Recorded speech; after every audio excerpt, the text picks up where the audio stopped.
Hello and welcome to Weekend Investing Daily Bytes. We are shooting episode number 200 today. I really can't believe it that we've come this far so quickly. It just seems very recently that we started Weekend Investing Daily Bytes.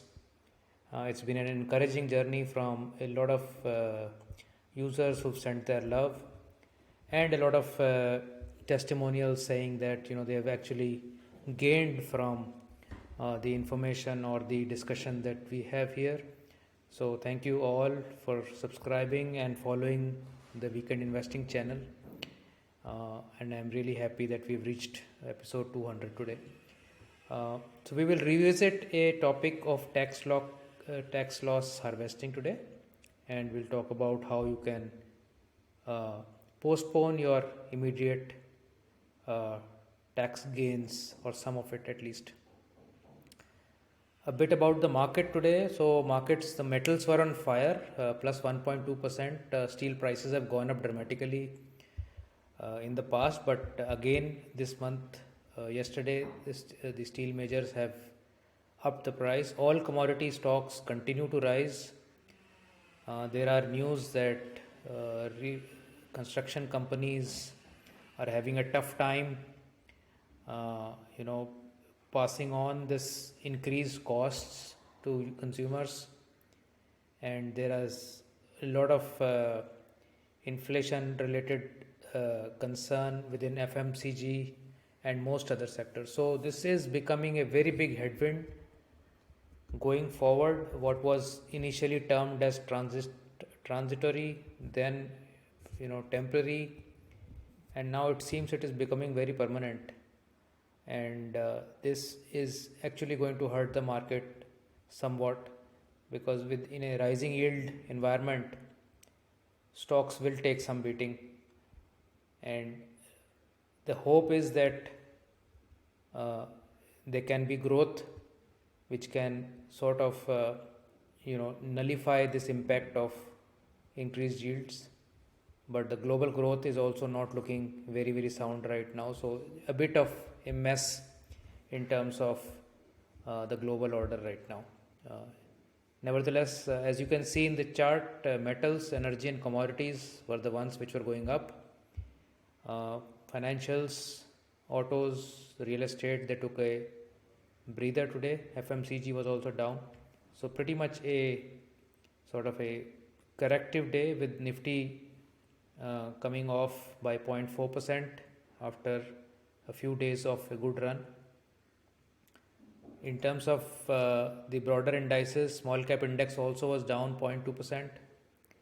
Mid cap and small cap was up 0.2%. Nifty Next 50 was up 0.2%. So a dull sort of a day today. Within the weekend investing strategies, ATH was up 1%. MI25 was down 0.6%. Most of the others were in the middle, not doing much. The last month or so, most of the strategies have done well, except for LTCNX 200, which is still in the red over the month. LTCNX 200, which invests in CNX 200 stocks, actually has a better cousin in Mi EverGreen, which is also CNX 200 stocks, along with the hedge of gold. So I would encourage users to move to EverGreen from LTCNX 200. I think it's a better strategy from the perspective of the hedge as well as the dynamics of the strategy. In terms of the gainers for this financial year, we are coming very close to the end of the financial year. So I'm very happy to see that MIMT all cap is clocked 67% in the financial year. MI25 has clocked plus 61%. MI50 is up 41%, and all these are beating their respective benchmarks by a wide margin. MI20 and MI50 also plus 40%. So really very heartening to see that these strategies have done well. Some, of course, in the last few months have not done so well, and the specialized strategies, so as to say MIATH and MIATH2 as well. But these are strategies which will perform once we have a more sustainable sort of a bull rally. Other than that, almost all other strategy apart from these three have beaten the underlying benchmark in the last 3 months also. In terms of top gainers in the CNX 500 universe, L&T Finance for the top gainer plus 16%. Future consumer is all over the place. Future consumer, future retail up 10 and 15%. Suven Pharma up 10%. And Infobeam Avenue at plus 7%, plus 8%. Adani services have been mercilessly beaten down, another 10% down here. Lakshmi Machines down 6%. Chambal down 4.5%, Team Lease 3.5%, and TV18 Broadcast down another 3%. The topic for the day for discussion is tax loss harvesting. What this actually is that in case you have a tax to be paid this year, March ending 2022, and you have stocks in your portfolio which are currently at loss, can you book those losses and reduce your current tax outgo? So this is not tax saving as such, it is basically postponing your tax outgo. So we will see that in an example. But first let's understand what is the applicability of the tax. So for long-term capital gains, if you're holding stocks for more than 12 months, long-term capital gains is applicable. Long-term capital gains tax is 0 up to 1 lakh of gain per year, and above 1 lakh it is 10%. Short-term capital gain is if your buy and sell is happening within 12 months,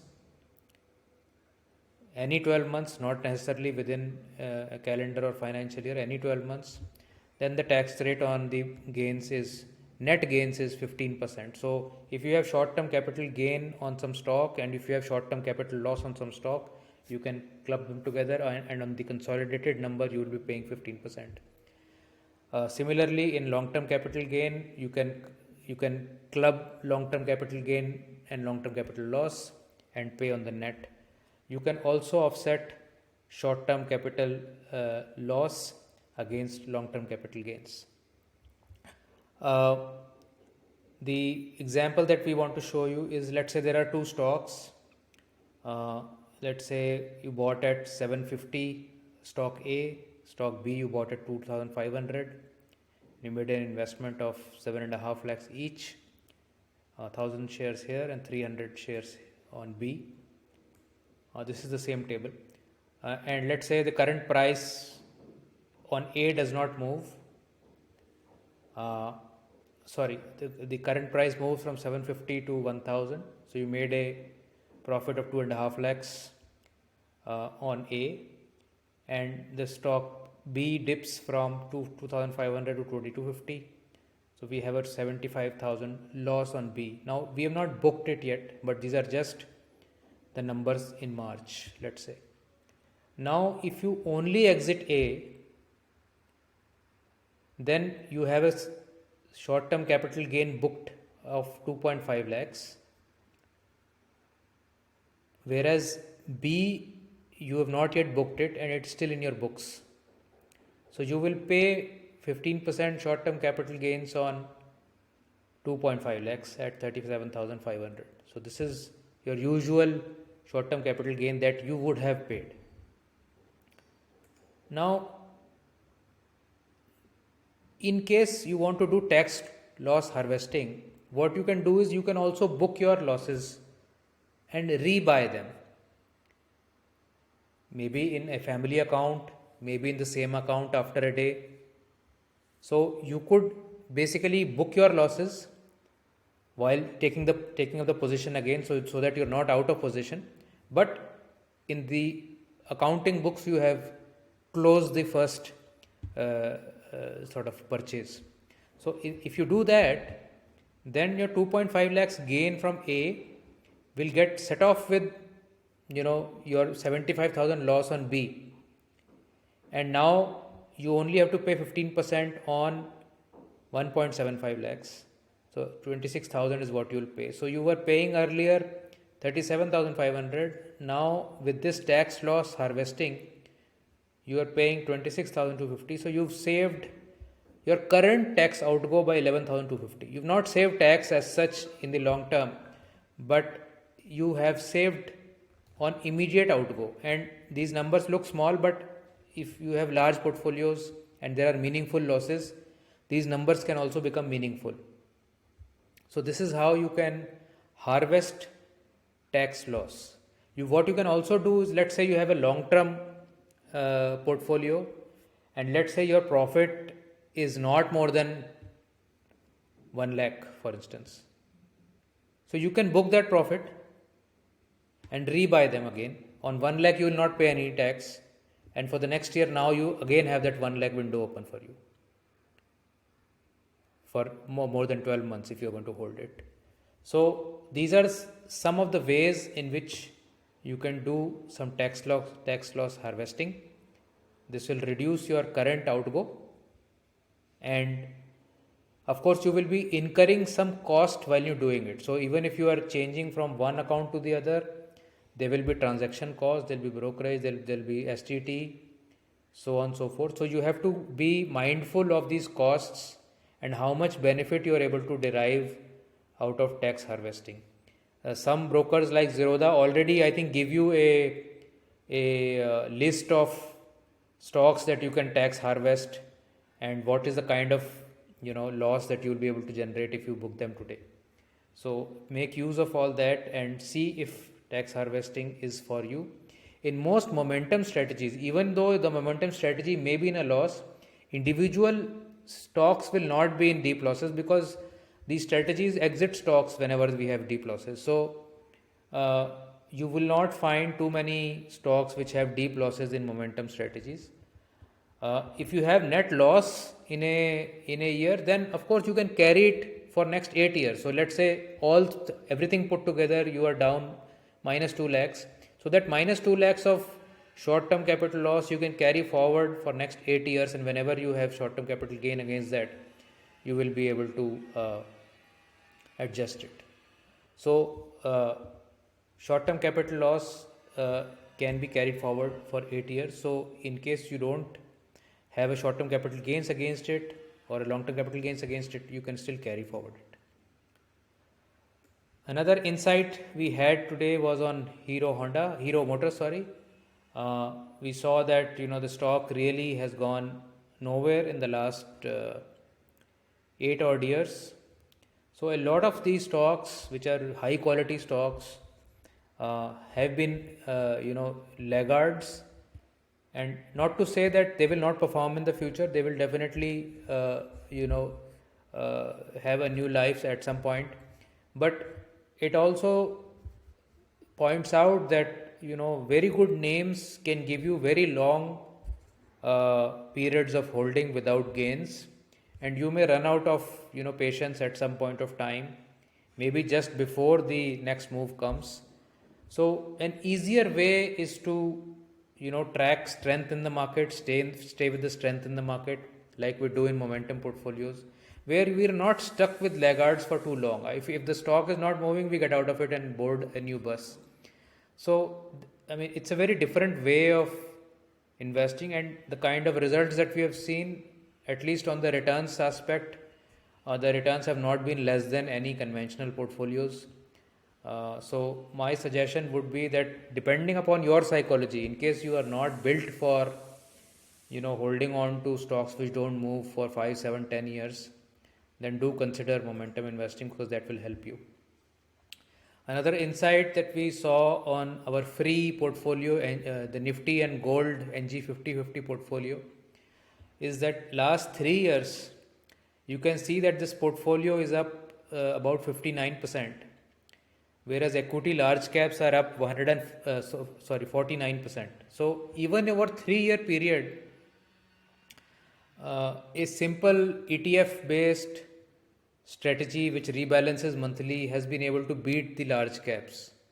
So it says a lot about how much of a great hedge gold is against equity. And you can see here that while large cap equities took deep dives, the gold and equity portfolio hardly had any dips, and was very smooth compared to even large cap portfolios. So do consider adding gold to your portfolio. If you want a free portfolio, you can go and get this NG 5050. This, in the last 10-11 years of our tracking it, has beaten at least the large single digit returns, and definitely beaten the lower risk portfolios out there, very low risk portfolios. This is a very good substitute for parking money instead of in the bank, for instance. Of course, there is risk here. I would not really compare it to the bank, but I mean, this is the next best what you can do in terms of not putting your money in the bank and still getting some returns that is above inflation. So you can see here over the last 5-6 years also, it's a smooth run up compared to the jagged run up of the equity large cap, and hence this is a very good strategy for those who want to keep some idle money or don't want to take on the risk of the equity market fully. This is almost like a balanced fund, for example, in equity and gold.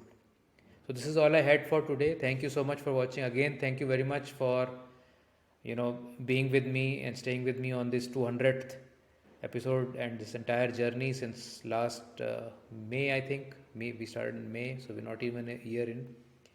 And do keep sharing these videos with your friends and family who you wish to help out in their financial journeys.